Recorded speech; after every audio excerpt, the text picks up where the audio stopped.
Hey everybody, I am doing a quick update. As you can see, the hawk is on my shoulder. She's been very needy today. But the site for my yarn and fiber is live. Um, it is shop.shespins.com. I will put a link, please leave, in the description box. Thank you. God, scratching up my neck.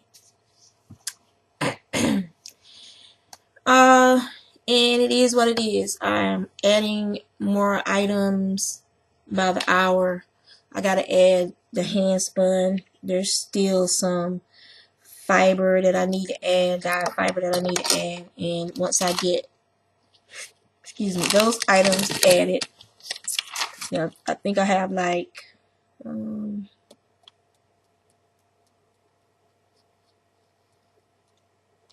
I have 17 more braids of dyed roving to add. And then I have like 20 or 19 more skeins of hand spun that's ready to be added. Once I get all those added, then I will start adding in raw fiber, roving, like, let me see. Roving has been processed at the mill. Like this is an 7% alpaca and 7% alpaca and 30% nylon blend. I can't see the colors very well. Can't really tell. This is like a brownish gray and with white with the nylon. And it has some nips in it. So it's not, you can recard it on your drum carder and get a lot of these nips out if you have a drum carder. If you want a textured yarn, then you can, spin it as is. No problem. And it has, like I said, it has nylon in it, so you may or may not want to try to use it for felting. It still make good sock yarn. You just have to know that it's going to be a textured sock yarn. So I have those. There's a couple of those bumps like that. I just need to braid them and then weigh them out into 4-ounce little braids. And then I have some dyed, I believe it's not dyed, but processed. This is a cordell, and it was a fine texture and medium length. But I had 2 bags of this, so I'm gonna be. If you want to buy the whole bag, just let me know. We can work something out. I can send you an invoice on PayPal. And so I'll let you see what the fiber looks like. There is some vegetable matter in this fiber.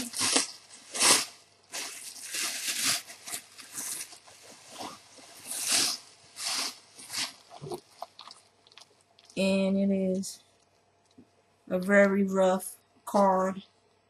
I would say it's dusty too. The person that sent this fiber to the mill, they never paid for it nor claimed it. So when the mill shut down, it ended up in my house.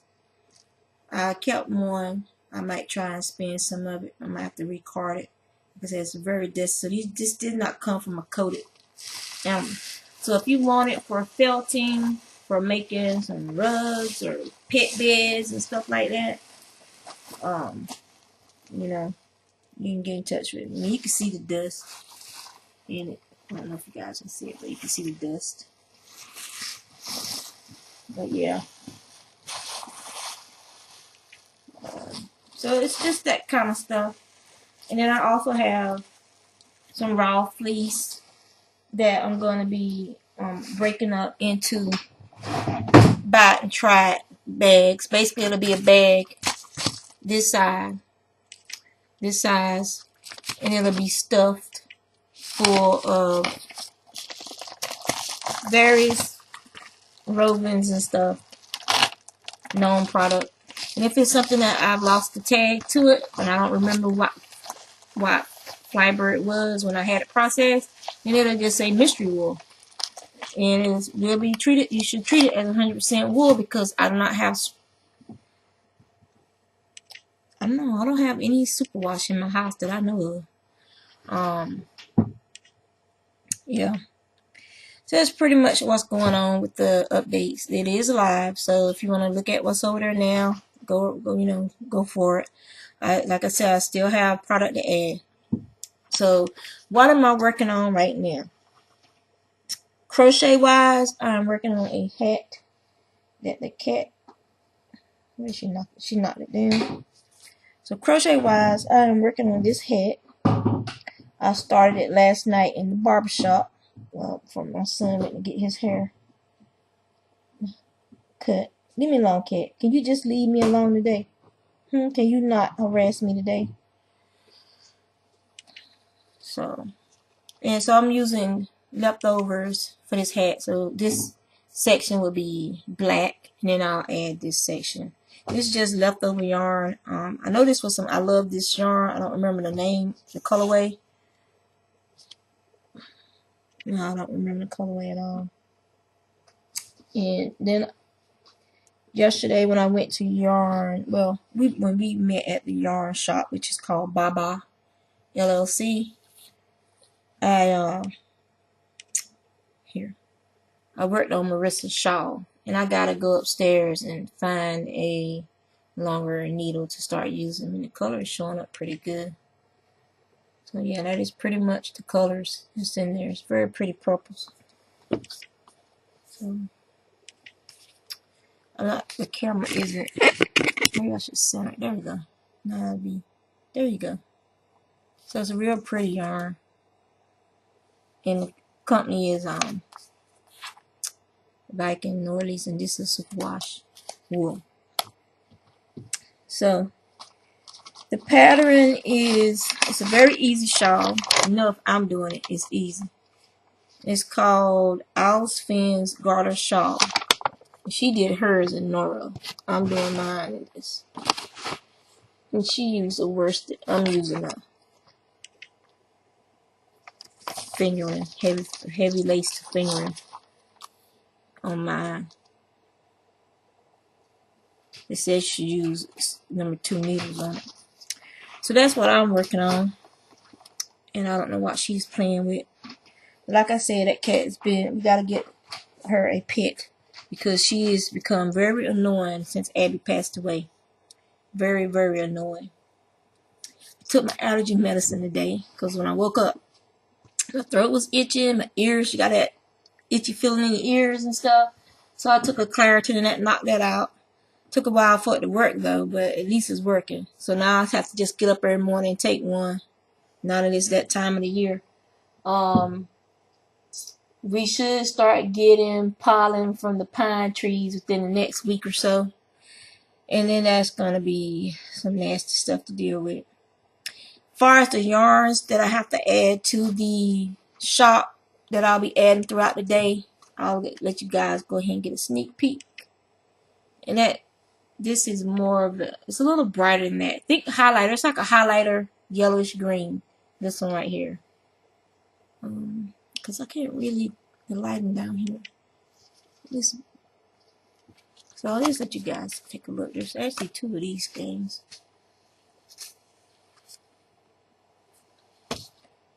And I got this one. This one is really soft and really nice. This one is 50% alpaca and 50% nylon. It's a 2-ply. 1 ply is nylon, 1 ply is the alpaca. So this is very soft. And then we have this one. And it's nice. I think there's 2 of these too. Yeah, both of them look like 3 plies. One of them's ply tighter than the other one. Because I think one was done, like this one was done on my B, and this one was done on the Cromsky when I had it. When I first, it's the only. This is the only, like only probably one of the. I probably only did 3 or 4 full bobbins on that machine the whole time I had it, if that. Ooh, this is soft.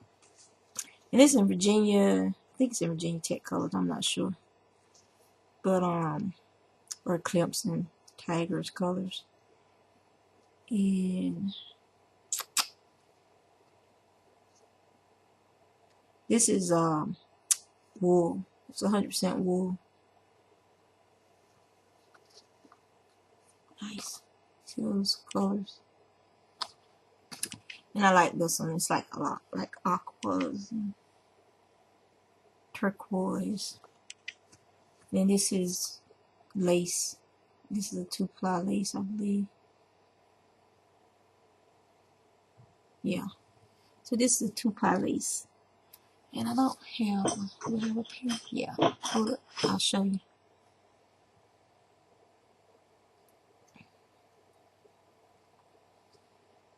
So that's 2-ply lace.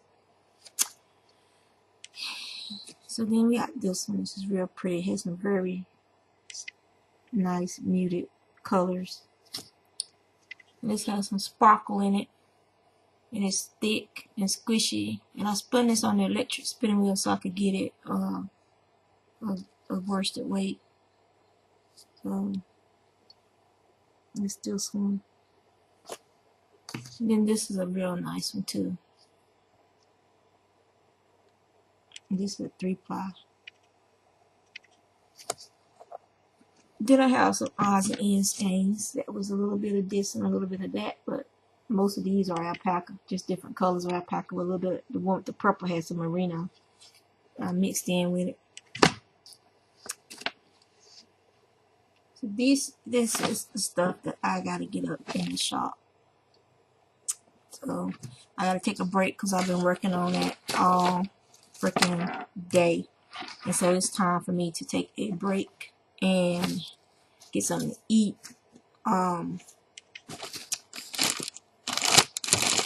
Get something to drink. Yeah, I got water. I'll drink some more water. Maybe go outside on the back porch and sit in the sun for 5 minutes. Make that vitamin D so maybe I can get my vitamin D levels up and I can stop taking these pills. Alright, future projects. Of course, you know my socks. Still haven't worked on those. My husband's sweater.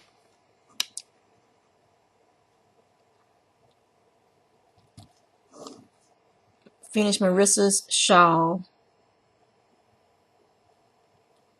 I'm writing this down, making my new list. And let's see, Marissa's shawl, my husband's sweater, my socks, a fun fur or eyelash yarn, as some of you may call it, for a friend that I gained with. Oh yeah, my last pay it forward. I'm gonna crochet those hats. So as soon as I finish that hat, I'm gonna start on those other 2 hats. And I also want to make, what I do with my book? Okay. After I saw Crochet Forever Ones using her crochet closet book and making some really nice, slow, nice sweaters, I decided it's time for me to use mine because I want to make maybe 2 sweaters in different colors just to have for like work, for professional attire, because they look really nice and hers is absolutely gorgeous. So I want to do that. So I'm going to go ahead and claim it and write it down. So the crochet closet.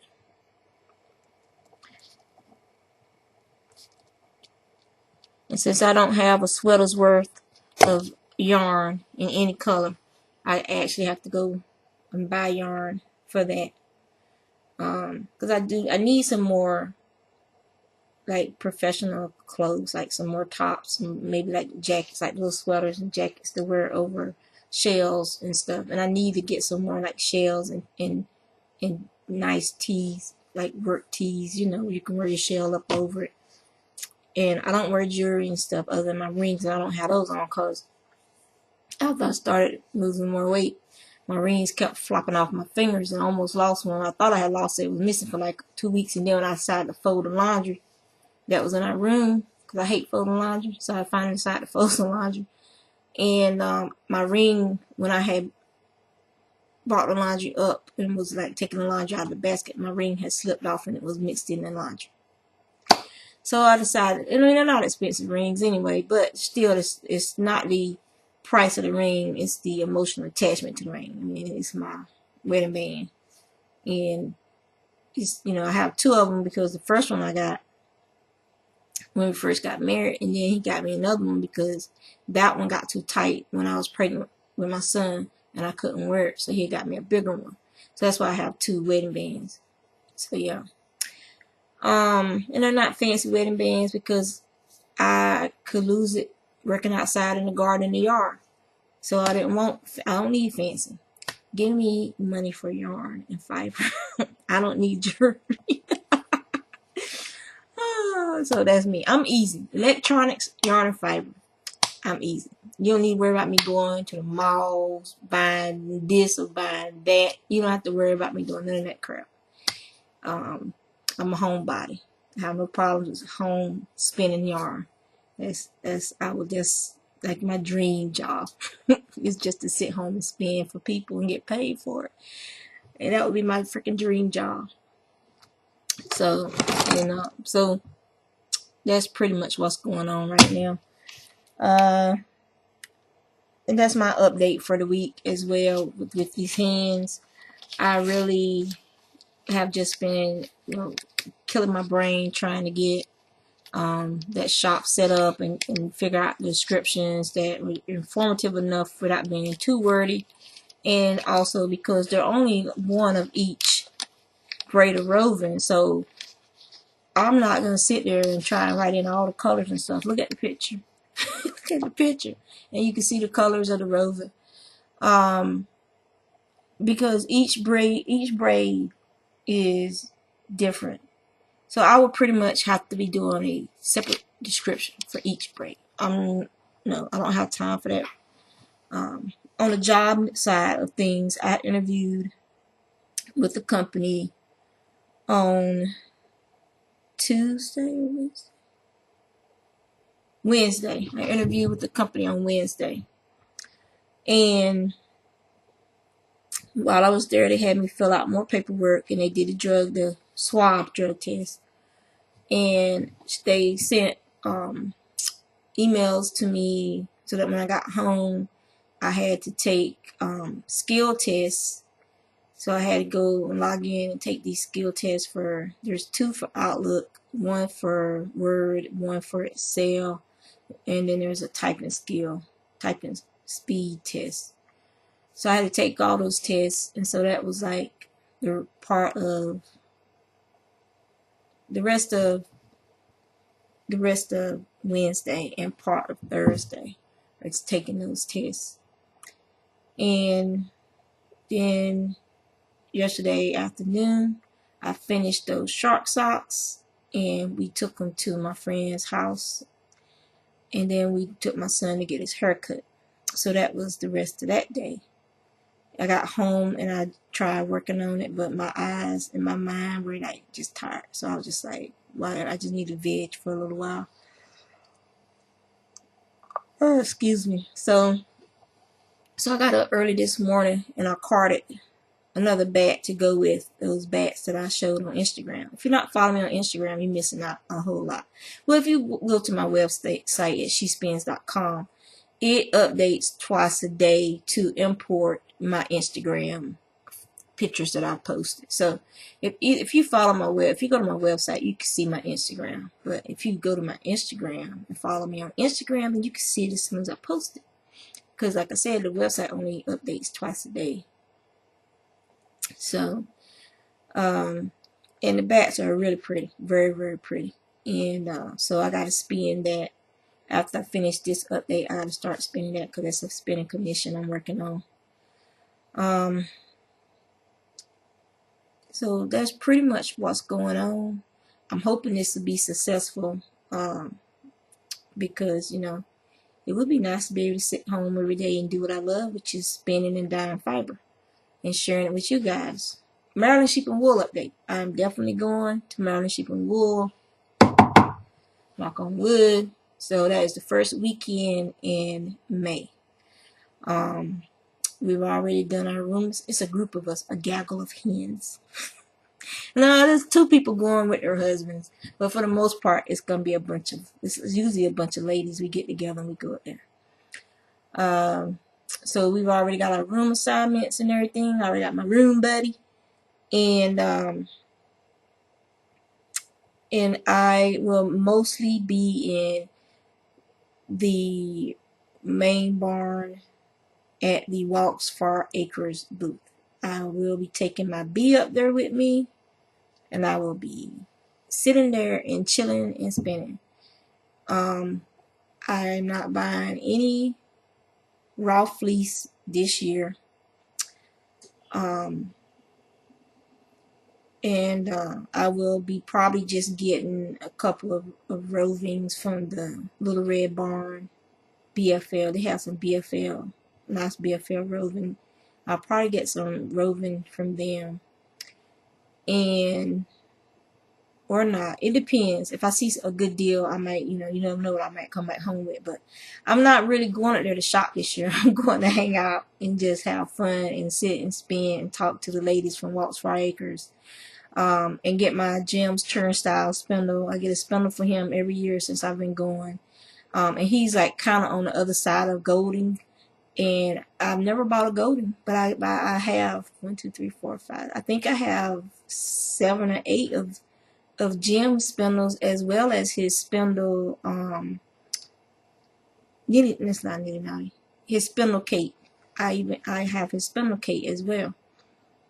So I'm gonna get a spindle from him, and I want to get a couple of his shuttle sticks as well, because I got rid of all my looms except for the one that Jana won me at the auction with the ladies on the other side of Richmond. Clothos spindle, Clothos Gill, when they had an annual auction, and so I kept that one. That's the only one I kept, and all the other ones I've traded for fiber and yarn for, yeah. 2 of them I traded. One I traded for a Marchcraft spinning wheel, the big one. The smaller one traded for the Leclerc. I traded for a squirrel cage Swift and some yarn and or fiber.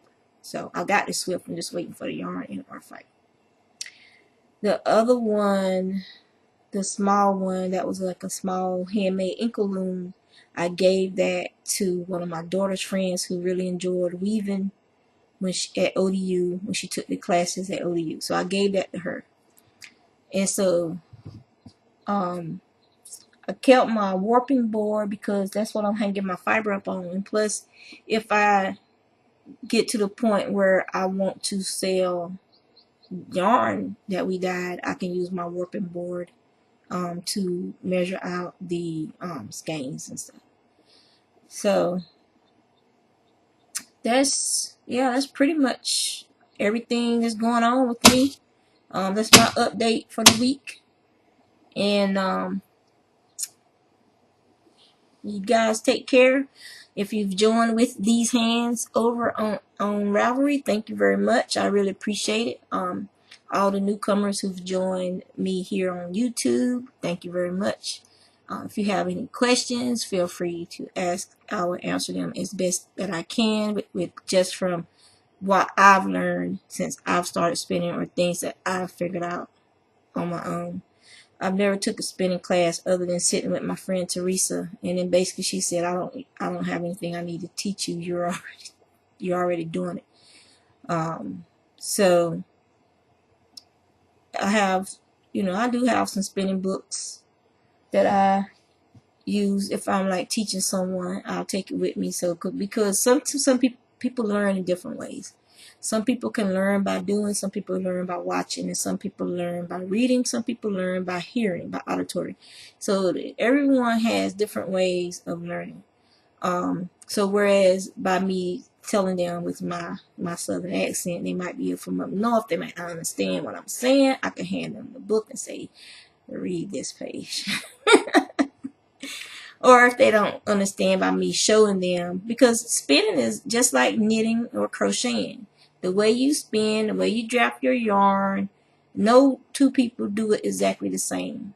I've had lots of people, when I'm standing there spinning while I'm waiting in line at Maryland Sheep and Wool, or just sitting out under the shade tree, that big shade tree out front, just sitting there chilling, I've had people tell me all the time, like, you spin weird. That's what I was like, you spin weird. I've never seen one draft like that. I've never seen one spin like that.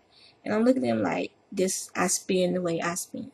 You know, I don't follow the masses. I do what it doesn't hurt my wrist, it doesn't hurt my arms, my shoulders, and I can stand, drop spinning for hours at a time, walking and spinning.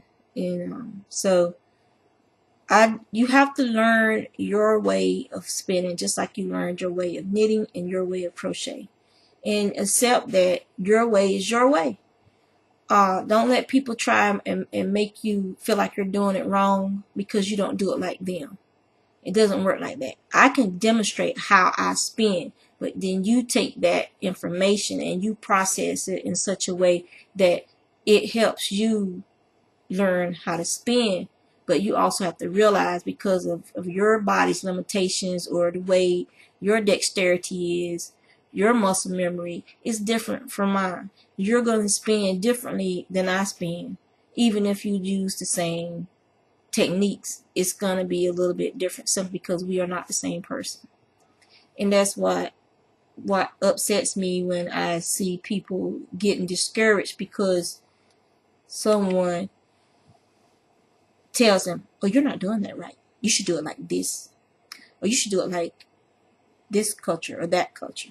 Every culture has started with drop spindles of some type or form, supported, drop, a rock, a stick, a weighted stick, a rock with a whole board in it and a stick stuck in it and filed to a point.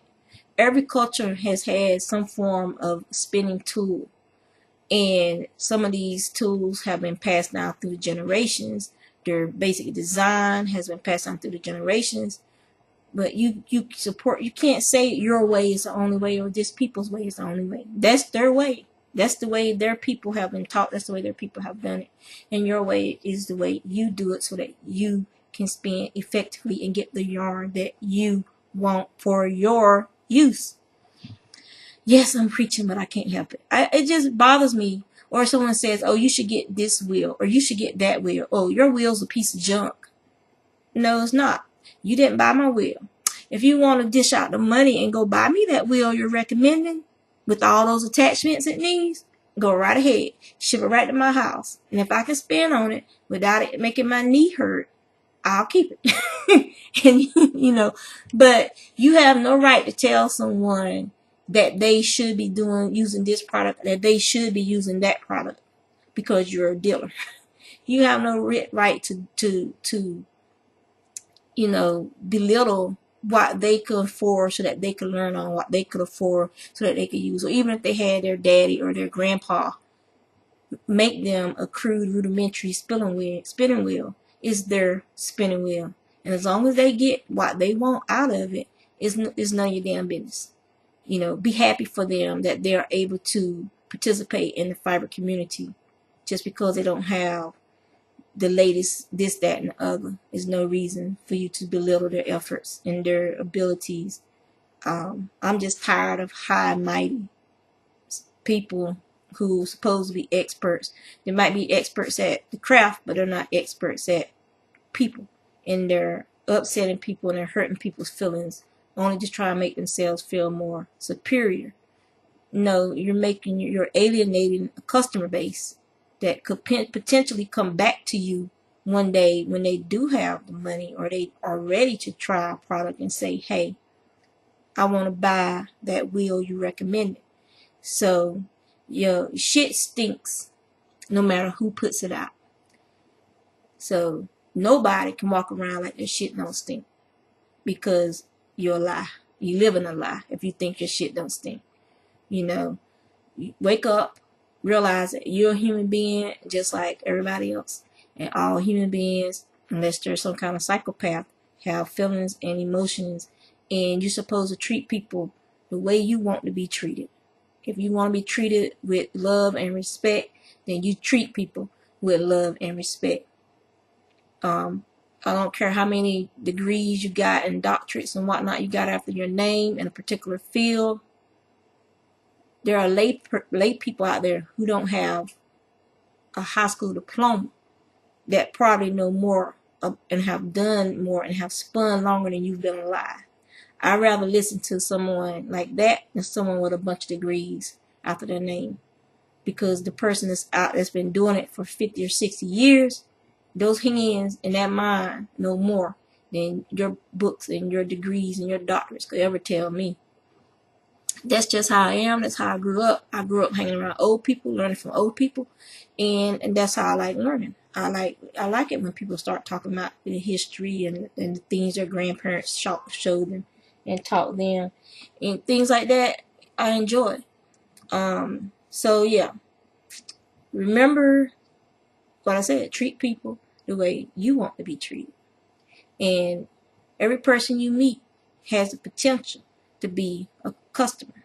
So you don't talk down to them, don't belittle them. Ask them, well, what do you know about spinning?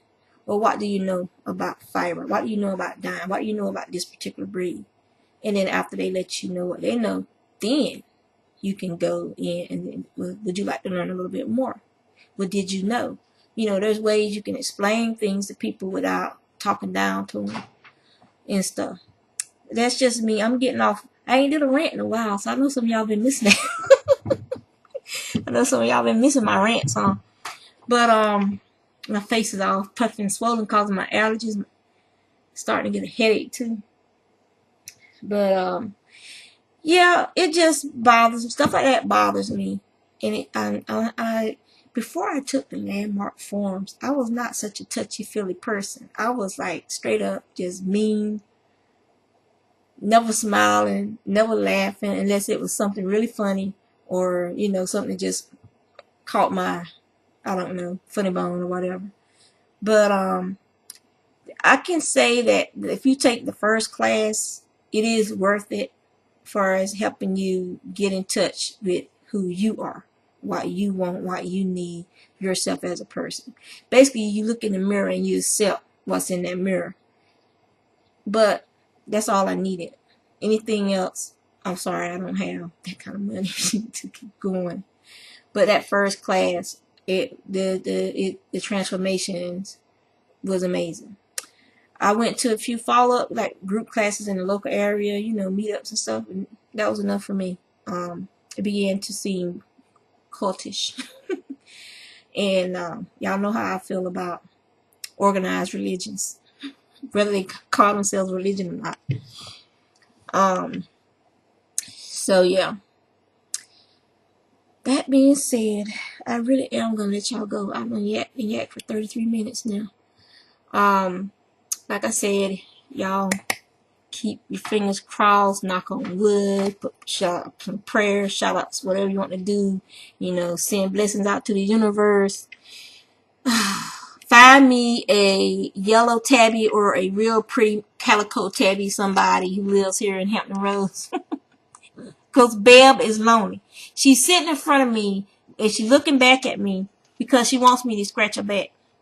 And I'm not doing it, so she's looking for my hands. She sees my hands is in my pocket, so now she's going to lay down on top of my hands. The cat, and now she still want me to scratch her back. Yes, I know. Your hair is growing that good. I know. I'm going to spray some of your cortisone cream on your back in a minute. I know. Yes, I know you lonely. Yeah, she needs somebody to play with other than me, because she's driving me crazy. I can't. This is another reason why I'm so behind, is because Miss Bell here is constantly coming over here, wanting me to play with her, wanting me to scratch her head, or just wanting to sit on my shoulder and see what I'm doing. Stop. Don't scratch me. And she's not declawed, so if she gets frisky, it gets, you know, little scratches. I don't know if y'all can hear her purring.